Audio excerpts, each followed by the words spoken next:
Good evening, everyone. My name is Laura DeNardis, Interim Dean of the School of Communication at American University.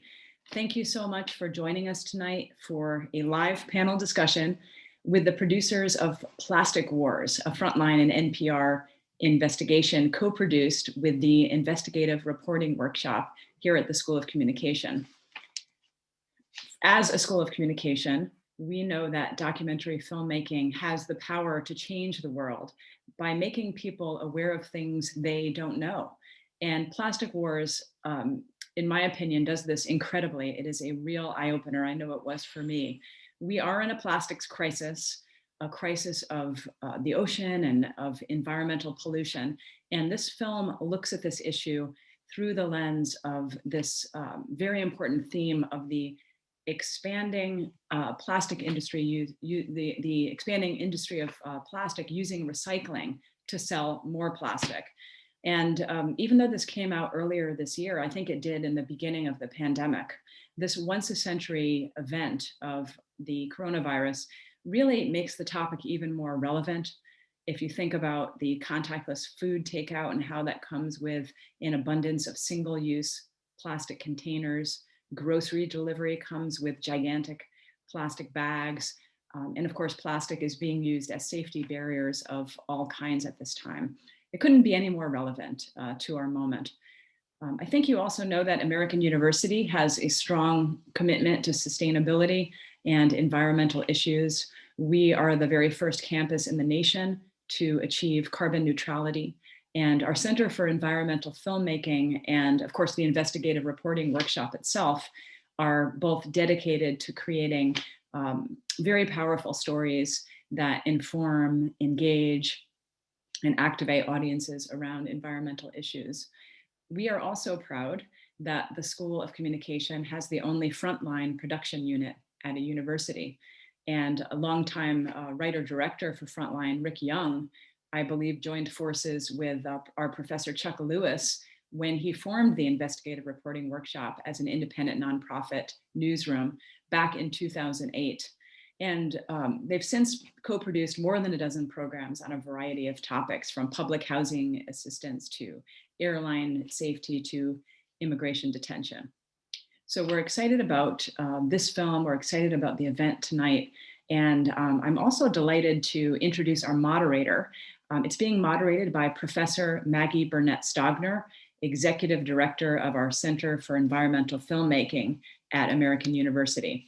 She is a professor of film and media arts. She's been directing, producing, and writing award-winning films for decades, and including a decade at Nat Geo for her signature series, Explorer. She has a latest film I would like to mention called Unbreathable: The Fight for Healthy Air, which is a look at 50 years of the Clean Air Act and the challenges that we still face today to ensure healthy air for everyone. In light of the West Coast fires, this couldn't possibly be any more timely. And I know, Professor Stogner, you won't mind me mentioning some breaking news. We just found out today that Unbreathable has won Best Environmental Feature at the Chesapeake Film Festival. Congratulations to Professor Stogner. And I want to thank all of you for joining us tonight. A special thanks to our accomplished panelists. And with that, I will turn it over to Professor Stogner for her moderation. Thank you, Laura, so much. And I really want to thank everybody for making this evening possible. I mean, American University School of Communication, the Investigative Reporting Workshop that just does such tremendous work, and Rick Young in the Frontline group. And thank you, audience, for joining us today. We really have an excellent opportunity to get behind the scenes with the filmmakers and find out a lot more about Plastic Wars and how it was made and all of the work that went into this remarkable film. It's not only incredibly informative, it really peels the layers back on a very important issue. Before I introduce the panelists, I'd like to go to the trailer of the film just to reset, what the film is about. And I also want to make sure that everybody knows you I really encourage you to put in your questions in the Q&A. A shout out to my environmental and wildlife producing class students, hello, who are all teed up to ask some questions. So please do put your questions in the Q&A when we come back from the trailer and after I've introduced the panelists. So Matt, I'll let you take it away with the trailer. The world is flooded with plastic garbage. In this state, none of this is recyclable. Have efforts to solve the plastics problem made it worse? Do you think the industry used recycling to sell more plastic? Absolutely. Frontline and NPR investigate the battle over plastics We have to manage the waste right. We have to fix this. and what's at stake. For the oil and gas industry, plastic is their lifeline. This is the big war.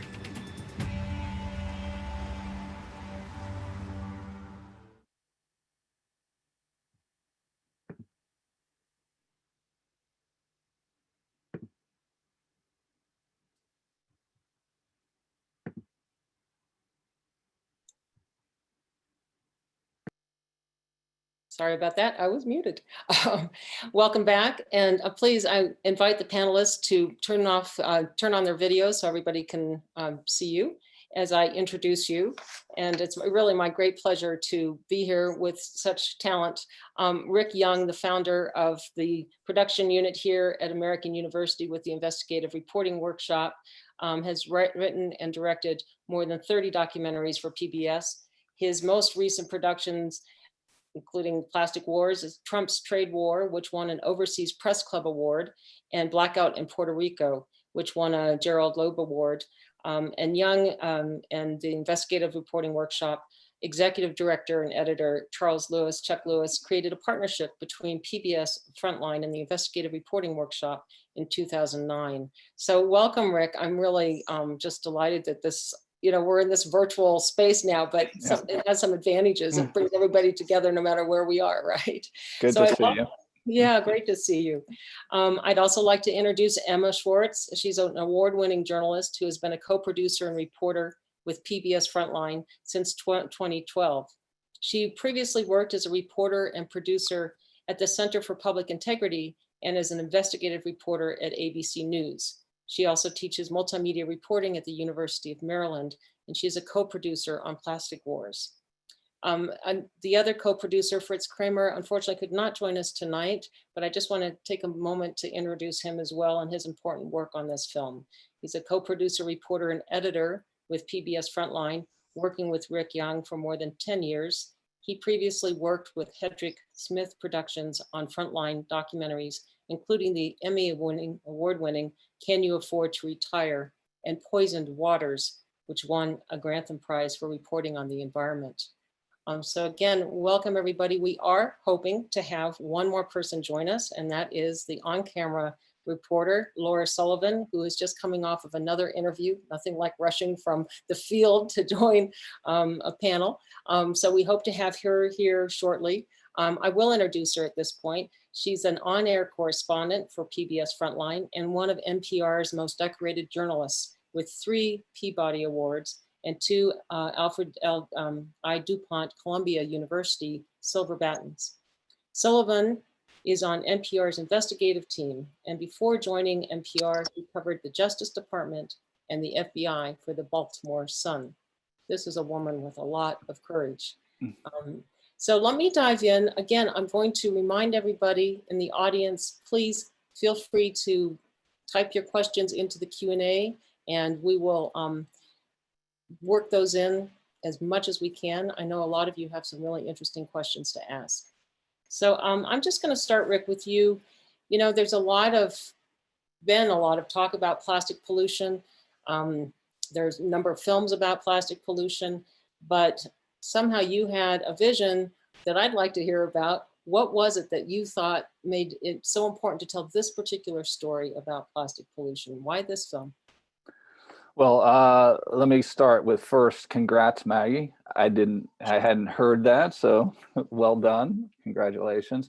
Also, just a quick shout out. Thank you for mentioning Fritz, who unfortunately couldn't join us this evening, a key component of our team, without a doubt. Also, just very quickly, Orion, Donovan Smith, who was the Frontline Fellow, was instrumental in helping with this. So want to give him a shout out as well. And Adam Lingo, who was also a co-editor on this, was critical to it. So just want to recognize their input. As everybody knows, these are collaborative efforts, and wouldn't be done if we didn't have a team of people doing it together, and you know that well. Yeah. So in terms of why this story and how did we get started, it's interesting because a lot of times we get asked about how do we get onto a story, and it can happen in a lot of different ways. Sometimes it comes from the work that you're doing. We had done a lot of work on superbugs, the bacteria that's antibiotic resistant, and that led to a couple of other stories about resistant bacteria on farms, and then salmonella on chickens. So that's one way it can happen. You're into an investigation, and then you develop themes and leads that may not make it into the documentary itself, but pique your interest and then form the basis for the next film. Sometimes it comes from just us sitting around and talking about what's interesting to us, and that's sort of the beauty of it. It was very nice to have that opportunity, and to sort of follow through on things that we're interested in. And then sometimes it comes from the bosses. They'll have ideas that they put in front of you. And this actually was an email. It started originally from an email that was sent through the PBS system to the executive producer of Frontline, who then forwarded it to us and just said, what do you think? That was all it was. And the email was basically from somebody who was concerned about recycling, who was concerned about the fact that it was very confusing to know what to recycle and what not to recycle, and felt that if we had better education and better information about recycling, that would be very helpful. And that's probably true. I mean, I think we've all been in front of those bins in the AU hallways there, where you're trying to figure out, okay, what do I put here? What do I put there? So the difficulty of knowing what to recycle and what not is a problem. But the email actually came just a couple of months after China had actually stopped importing plastic waste. And China was importing, and this was 2018, so this was a couple of years ago, and China was importing about 65% of the world's plastic waste. And personally, I had no idea about that. And it created a crisis in the recycling industry, particularly for states that were heavily dependent on exporting their waste. And so because of the crisis, as we began to look into that and realize that there was this problem where plastic waste that we thought was getting recycled was no longer getting recycled, was going into landfills, we decided, well, this would be really interesting to look at this question of what's been going on with our plastic waste. Like I said, I personally didn't know that it was going over to China. Right. And so I thought, so we were saying, okay, well, let's dig into this and see what's the record with plastic waste, and realizing that very little plastic waste actually was getting recycled. And let me ask, I'll ask this of you, Emma. You decided to start in Portland or in Oregon, in Rogue, Oregon. Oh wait, hold on one second. Hi, Laura, welcome. I'm so glad you join us. Yay, I wasn't sure. I hope that I have very little phone signal, so I hope that it's not freezing up too much. I hope it works. We can hear you just fine, so that's great. Well, that's good. Just getting started. Hopefully it won't get frozen. Well, if it does seem to freeze up too much, you can turn your video off and we'll just hear your voice, but try to stay on. I think it'll be fine. I was just asking why you all decided to start in Oregon. What was the impetus for starting the story in Oregon? So we were, when we started trying to figure out, okay, what's happening with all of our plastic waste, we realized, a lot of it ends up in landfills, but there's a lot of places that had really sort of started recycling, and the recycling had grown a lot. And a lot of that was what was going to China. And And if you look at the history of sort of recycling in America, Oregon has always been on the forefront of that. They were the first state to sort of put a bottle bill to be able to reclaim all sorts of glass at the time, and later plastic. And what we found particularly interesting is that because it was one of these centers of recycling, it was also one of the places that the plastic industry had actually, taken a lot of actions to sort of push back against concerns about recycling plastic, that they sort of targeted these kinds of areas. So it both helped us, look at what was happening with plastic, and was a place that we could also sort of peel back the history of what the industry had done there as well.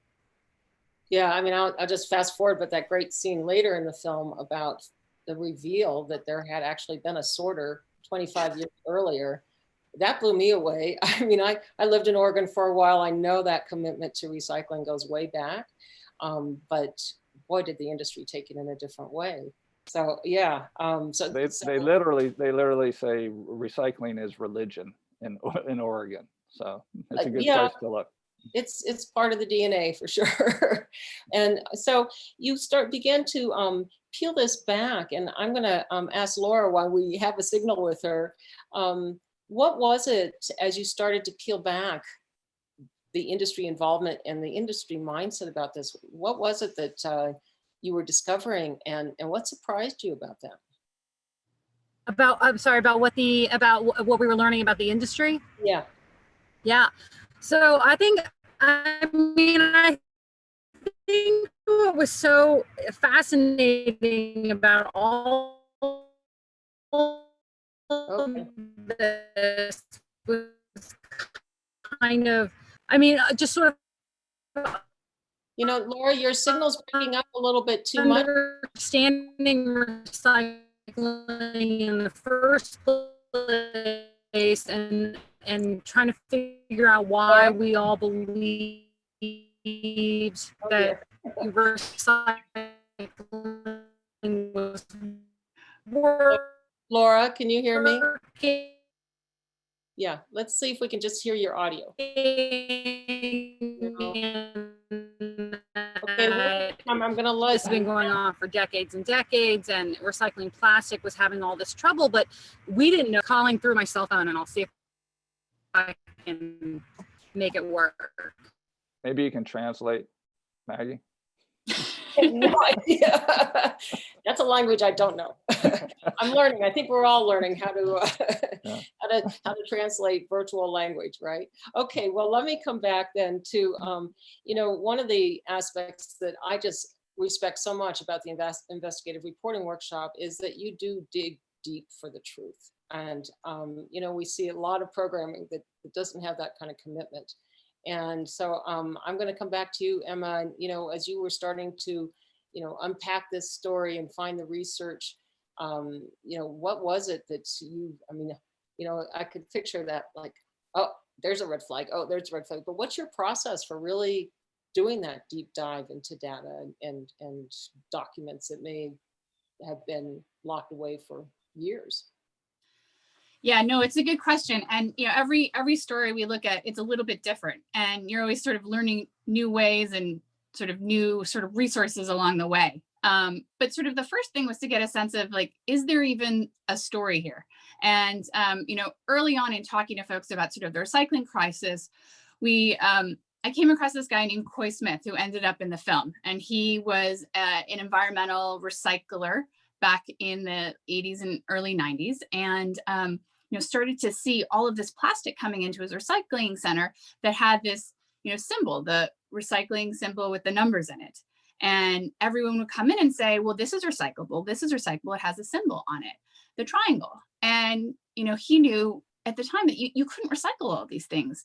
And it turns out that this was a symbol that had been put together by the plastic industry. And he ended up in this years-long battle to try to get the industry to change it. And they could never come to, a solution that he felt really distinguished, this from the recycling symbol. And what it told me was, all right, there's a long history here, a long history of the industry sort of pushing recycling. And, what did they know and what were they doing? And, sort of from there, the sort of two best sources that we ultimately looked at were, documents and people. And so, that's everything from, finding archives, both at, universities, even online. There's a wonderful resource called Toxic Docs, where a professor at Columbia gathered all this discovery material from toxic chemicals. And in them, you find meeting minutes and names of people who were involved in the plastic industry decades ago. And they even had sort of a reference to an archive where they put the Society of the Plastic Industry's documents at this archive in Delaware, which, I then said, okay, well, let's go and find what they have there. And, pulling these documents and then pulling these names, you go and ultimately, have to call a lot of people.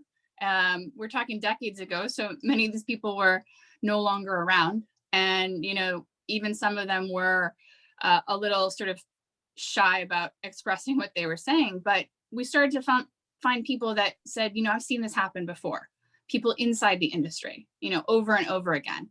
And, ultimately, we were able to convince a few of them to go on camera. Lou Freeman, Ron Liesemer, and that itself is also a process where you have to sort of convince them that it's worth their trouble to sort of put themselves and their reputation out there. And so there's phone calls, meeting in person, all of that before we ultimately sat down in the chair. And so it was really sort of all of these different pieces together that painted that picture for us in the end, that really convinced us that what we were seeing today is something that we had gone through several decades before in this country. Yeah, that was remarkable. I mean, again, I think for a lot of people, we think we might know about recycling, but this really opened up my eyes to a lot of information I wasn't aware of. And that kind of parallel of what the plastics industry was trying to do back then and what it's trying to do again is it's just very timely. Rick, I'd like to ask you, as the story continues, at some point you decide to go to Southeast Asia, to Indonesia. What prompted that decision? Yeah, well, as I mentioned before, once China banned the imports of plastic waste, this is back at the start of 2018, the question was, where would that waste go? And there were a number of countries that, it wasn't that everything was going to China, but the vast majority of what was being exported really throughout the world was going to China.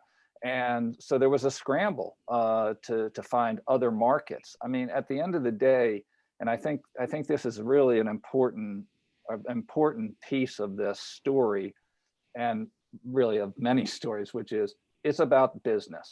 It's about money. And the question was, what I see Laura's joining us. Hello there. I'm problem solving in the field. Rick, you'd be so proud. I am proud.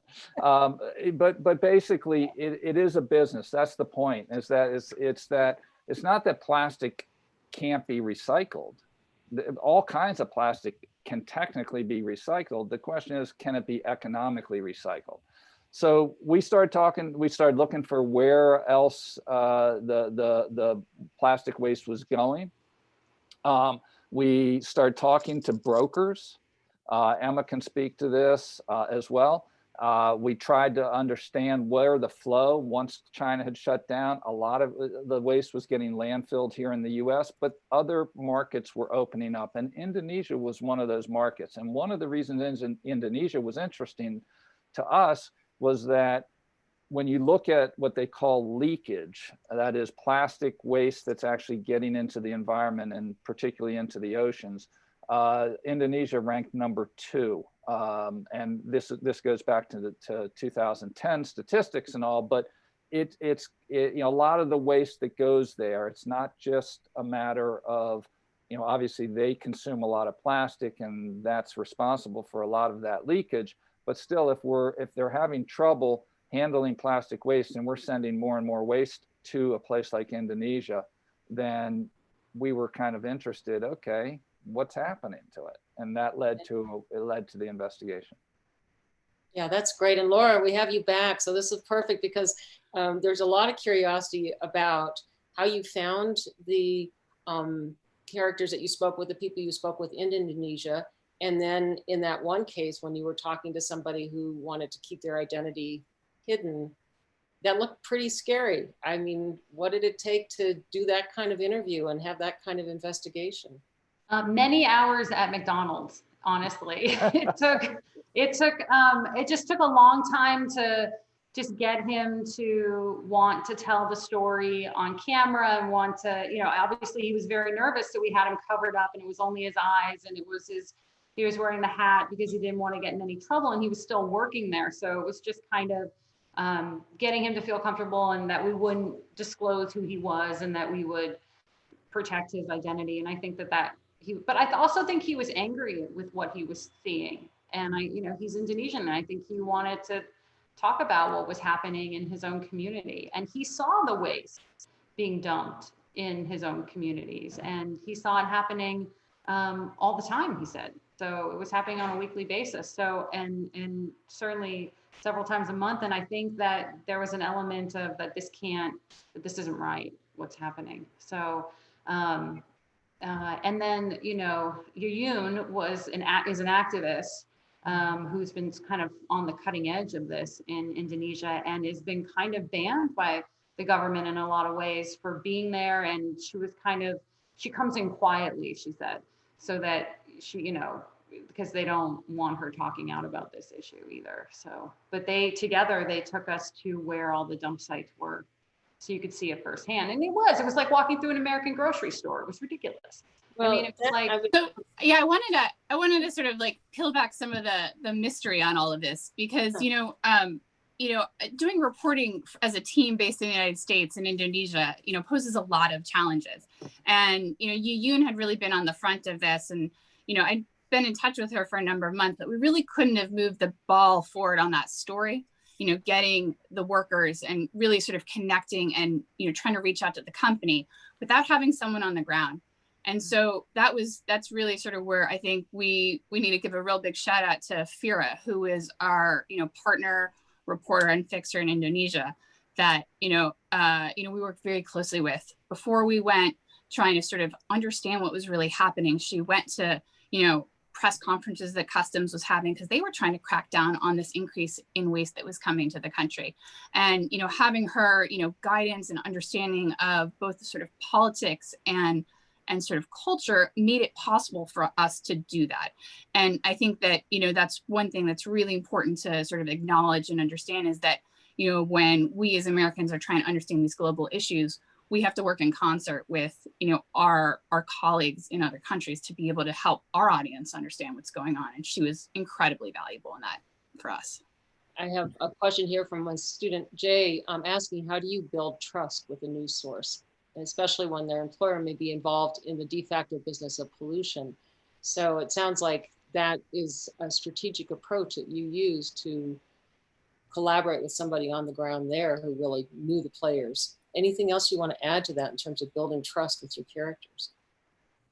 Well, I'm going to tell a quick funny story, actually, which is I think what Emma's saying is having somebody on the ground is instrumental to that, because they know the community, they can get out, they can speak the language, just in and of itself.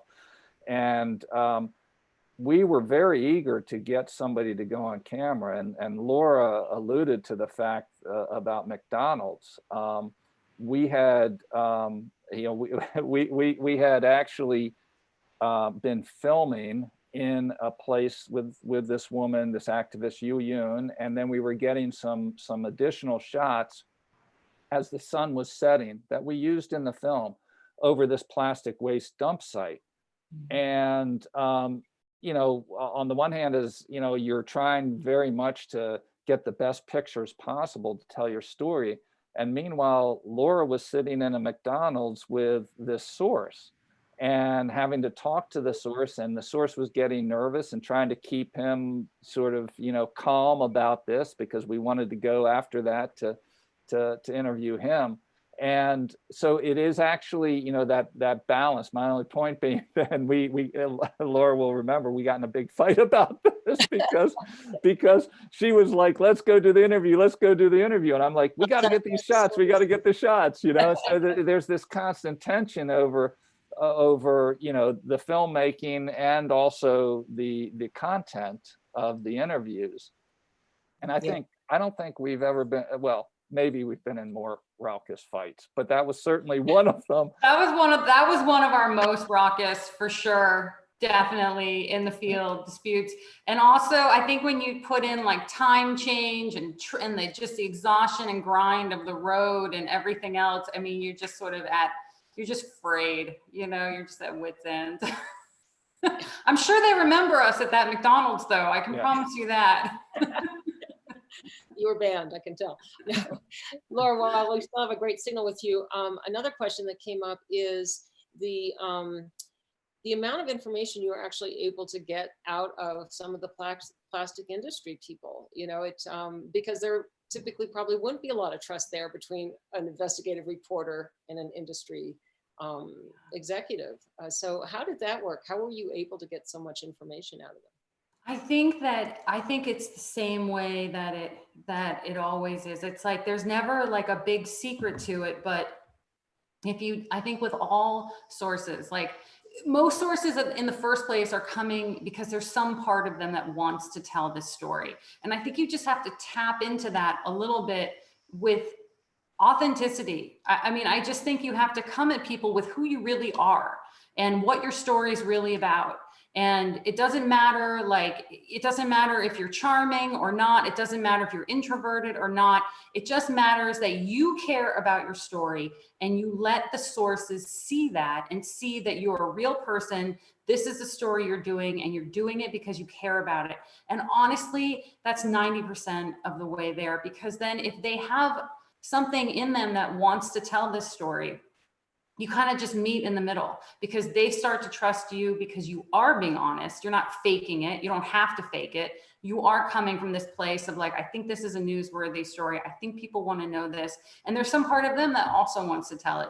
Now, sometimes you get into situations where sources want to, just disgruntled former workers, like the famous thing, where they're just mad at the place and they want to just trash it. Those are valuable sources too. I mean, don't discount them, but you have to take them with a grain of salt and you have to vet everything they say and what their motivation is. So if some people talk to you because they're angry, some people talk to you because they have something in it for themselves. You have to kind of ferret out some of that stuff. But a lot of the times, especially with some retirees in the oil industry, there's something about the past that isn't sitting well. And I think they wanted to talk about it. I think they wanted to share those stories. Well, that's fascinating. Was there anything really that stood out to you that you just went, whoa, I didn't expect to hear that? Yeah, the minute that a couple of them echoed this, but especially when one of the sort of sources for the story said that they sold the public on recycling plastic, even though they knew it wouldn't work, so that they could sell more plastic. For me, that was just, I think there was some part of me that watched all those commercials in the 90s and remembered them that was like, I just always felt like something about this wasn't right. I always thought when I'm putting this thing in the, trying to look for a blue bin in the airport or something, is this really going anywhere? And kind of getting to the point and realizing that the vast majority of plastic is not going anywhere except for the landfill, the incinerator, or possibly the ocean. Yeah, wow. There are a few more questions here from people in the audience, and I want to make sure we can get to these. One is from Noah Fisher. In your opinion, will there be a long-lasting future of recycling, or do you see a more trash-oriented future? How effective do you think recycling will become with companies trying to advertise unrecyclable materials as recyclable? And I think part of that question is also that you did, there was this, hey, this was a huge campaign back then, and now the industry's doing it again. So one thing to keep in mind is that, there's a lot of different kinds of recycling, and there's some recycling that, very much, has always been beneficial, and it will likely continue to play a role. Even some plastic recycling, like soda bottles, milk jugs, they have a market, people make money, there's products that people can buy.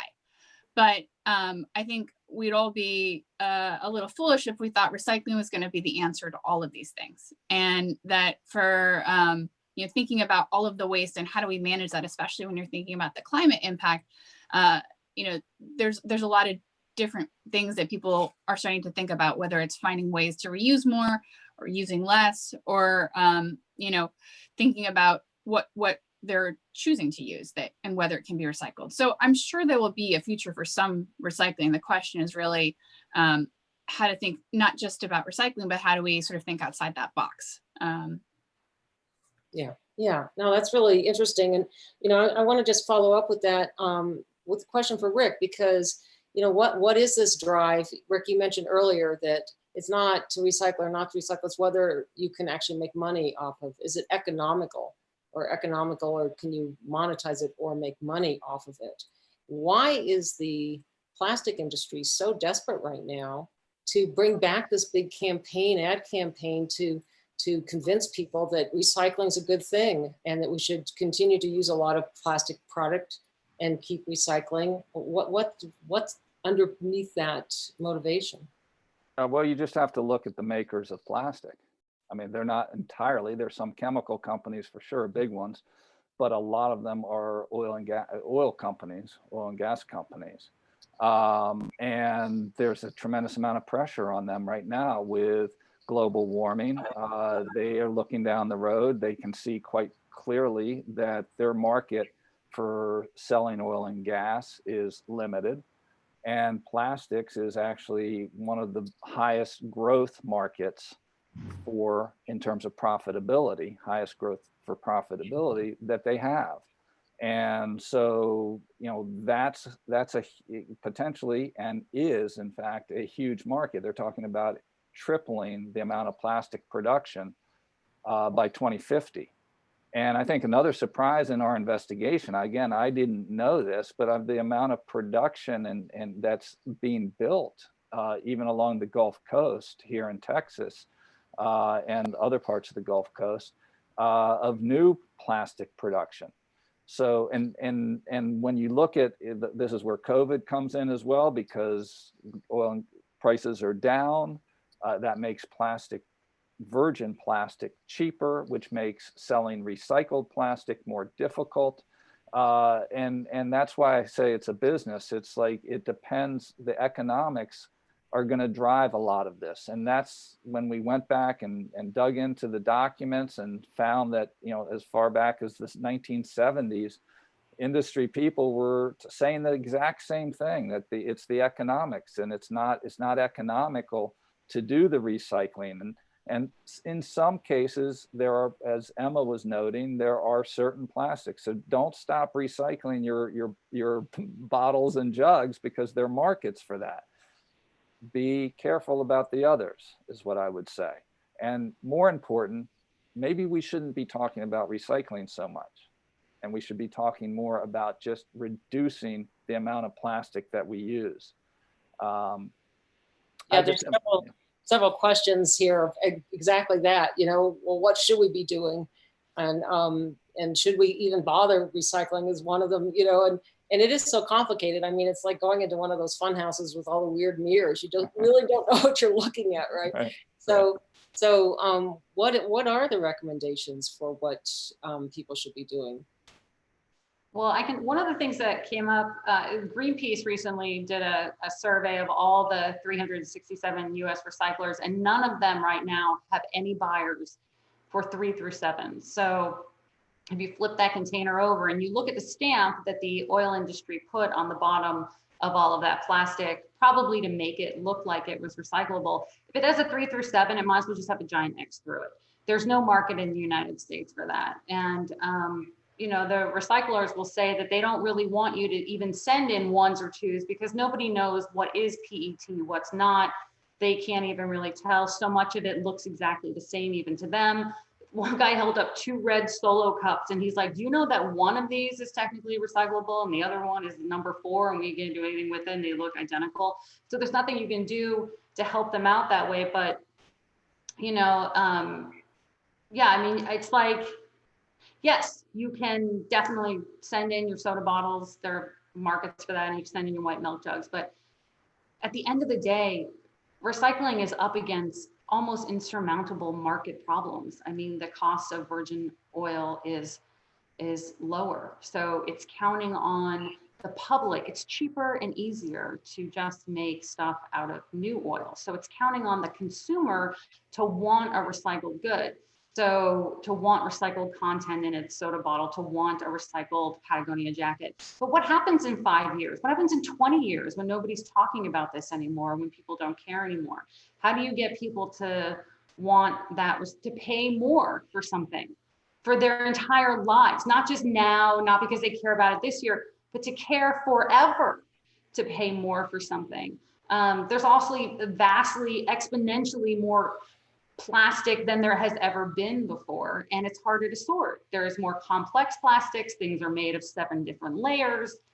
We were in the grocery store in Oregon, you know, the outside bottle is recyclable, but you have to remove the inside lining. Like, that's great, but are you going to do that until you're 100? Like, how long is this going to go on for? So until some magic breakthrough comes through where, you know, the industry says that they want to chemically recycle everything now. But again, this other group just did a study. There are 54 facilities or something, and only 3 of them were actually operational, and none of them were actually chemically recycling anything. So there's a lot of sort of public relations that's coming out just like it did in the 90s. But there is one significant difference between what happened in the 90s and what's happening now, and that is simply whether or not the public still believes them.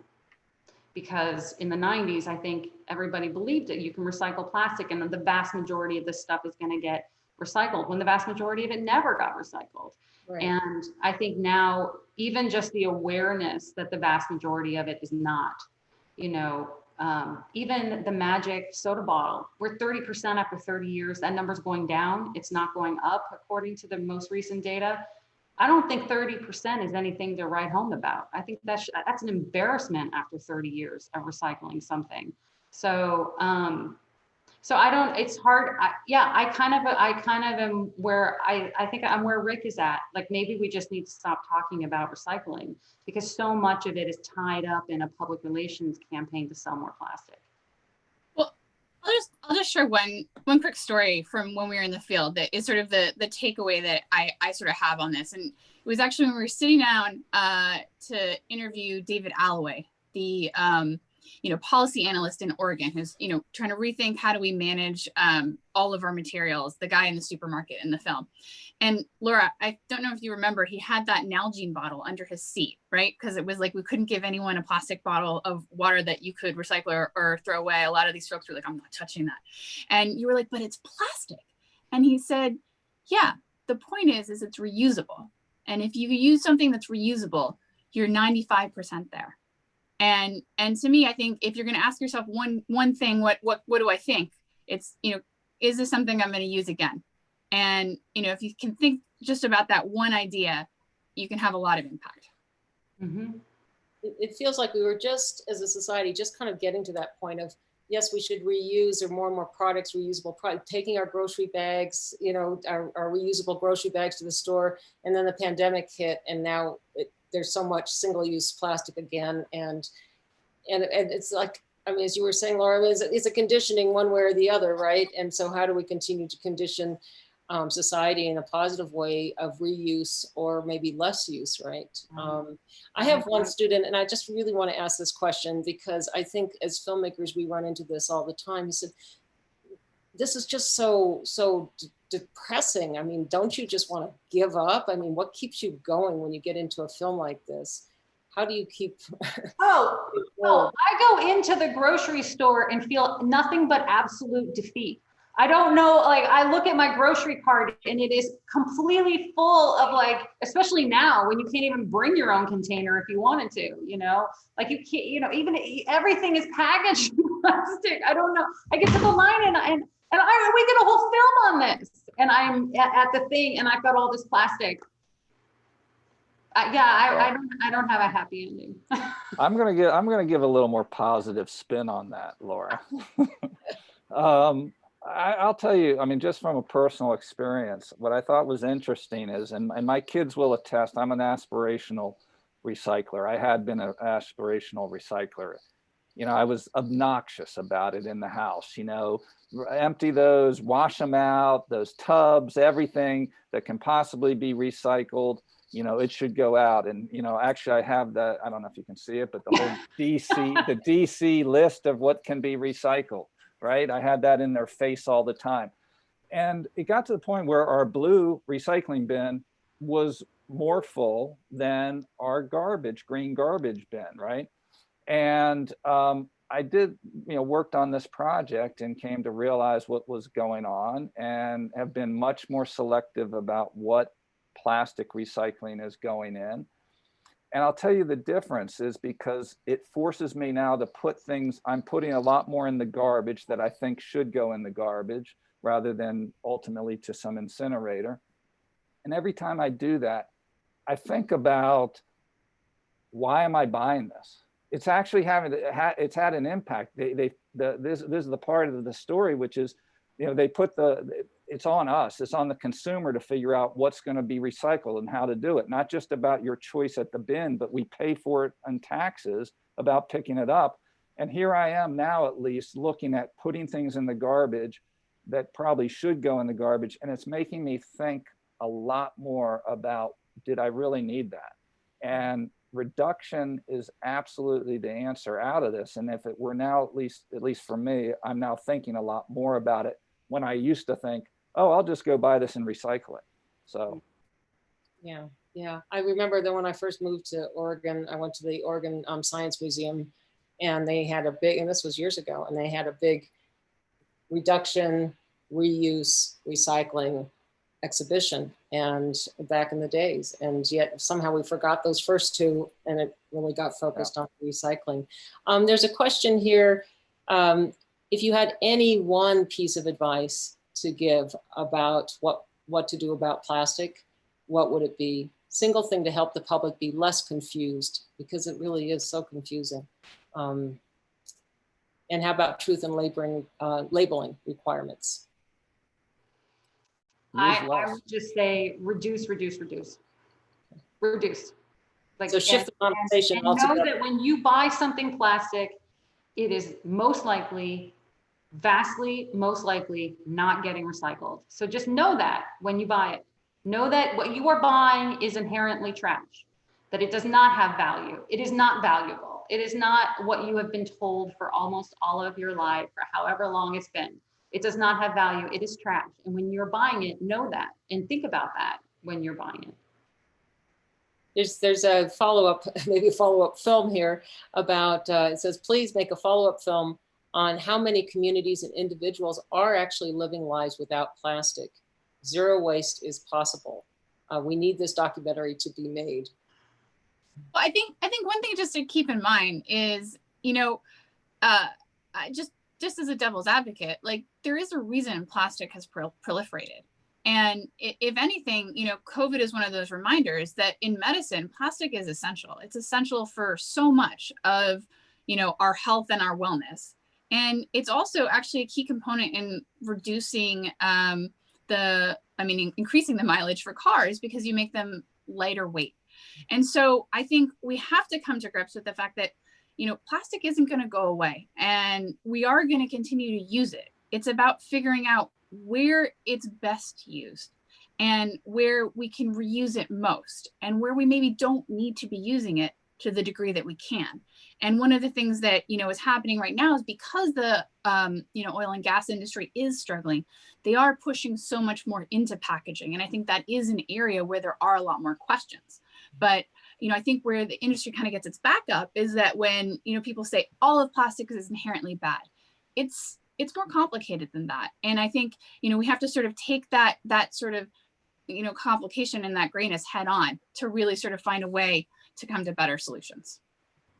I was just going to say, it came in in a little way into the film, but we mentioned David Allaway, and there is a whole science behind life cycle analysis, which is basically just looking at the impact, from production, all the environmental impacts from production all the way through disposal.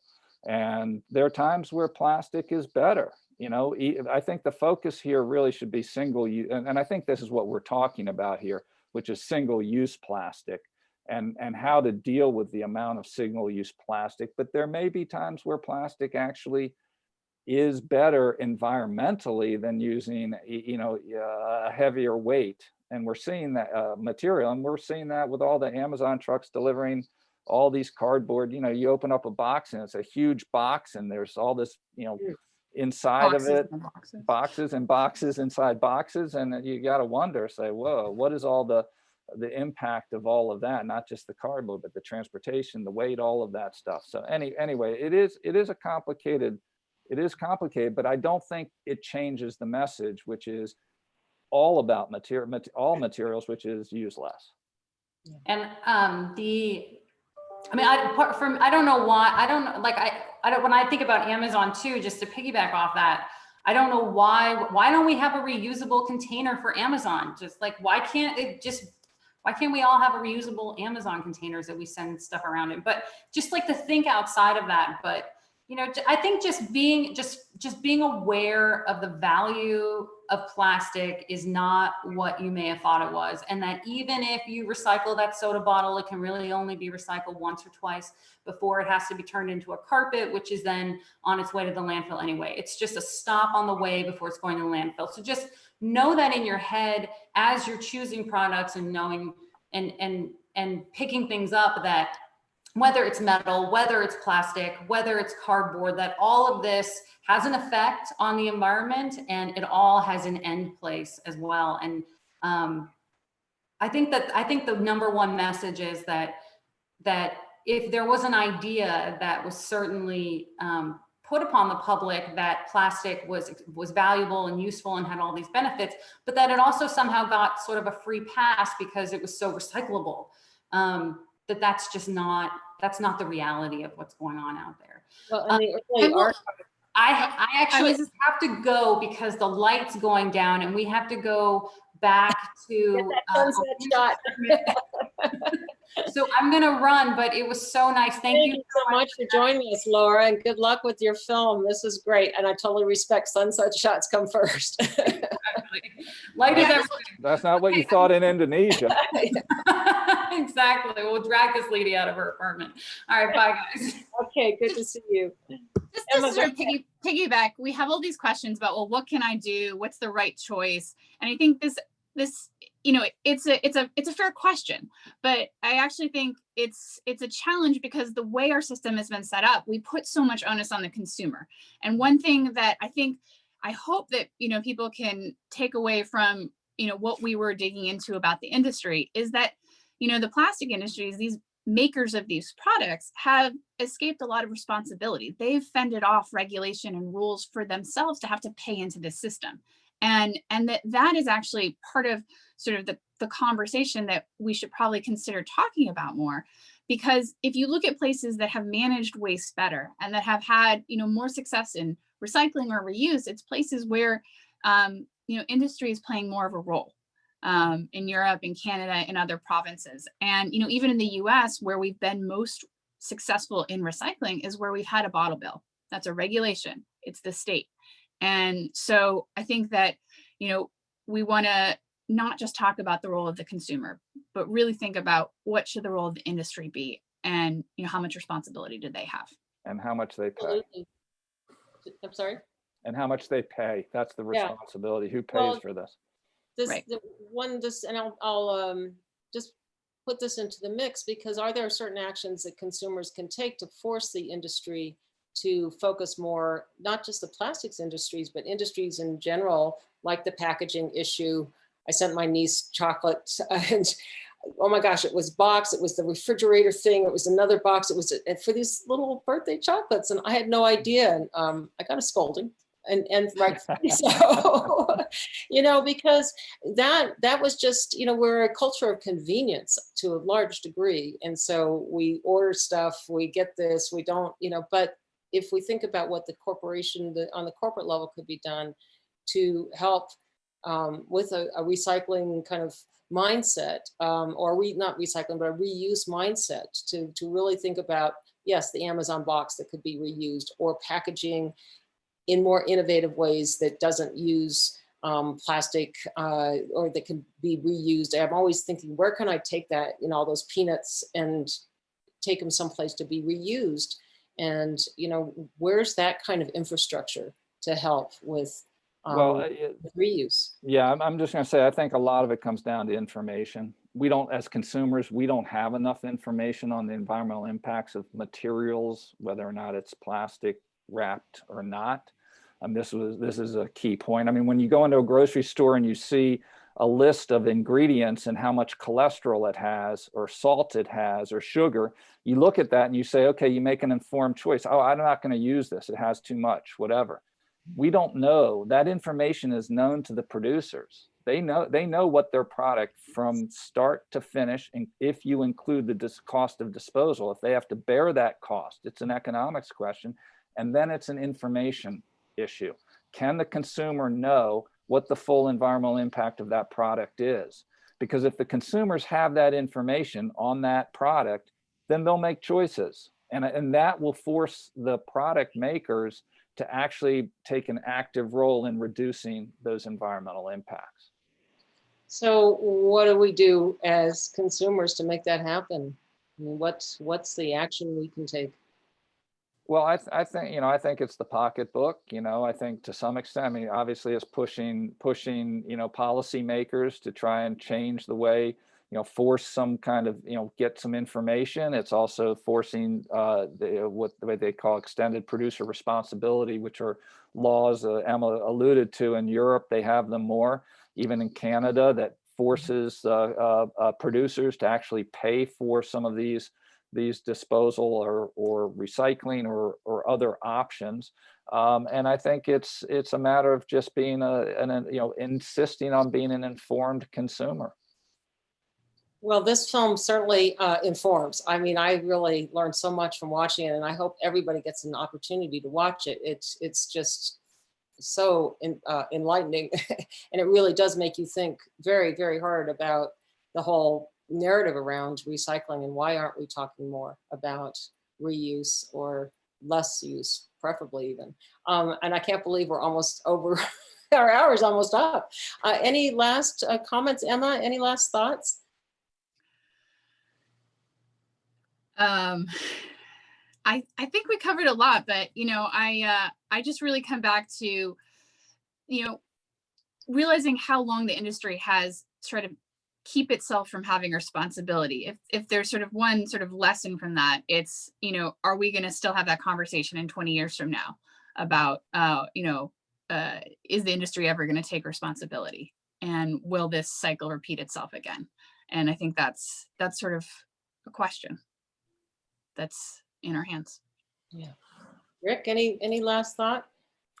Yeah, no, I think that's it, and also just recognizing again that was an awakening for me, that here we are at a point in time where we are sort of the plastic crisis has been well documented. We know it; it's in front of us. We see it. We know the problem, and yet the juxtaposition of this moment being a time where the plastic industry is expanding, almost like never before, growing leaps and bounds, and the market's continuing to increase. And I just, that part is depressing. And I think it's just a moment where we really have to say, there's just this juxtaposition and dissonance in what's happening to the planet and to the, with the industry. So hopefully people will take, this time, I think that the hope in here is that this time it will be different, because we've been here before.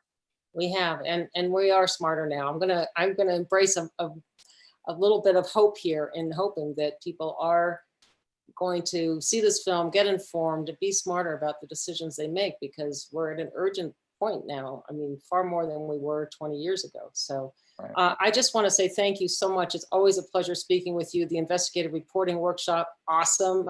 And if you want to get more information, please go to the website. Thank you so much to AU School of Communication, the Office of Sustainability, and it's been my great pleasure to have all of you here watching this program tonight. So take care. Reduction, reuse. Thank you. Thank you. Thanks, Rick. Thanks, Emma.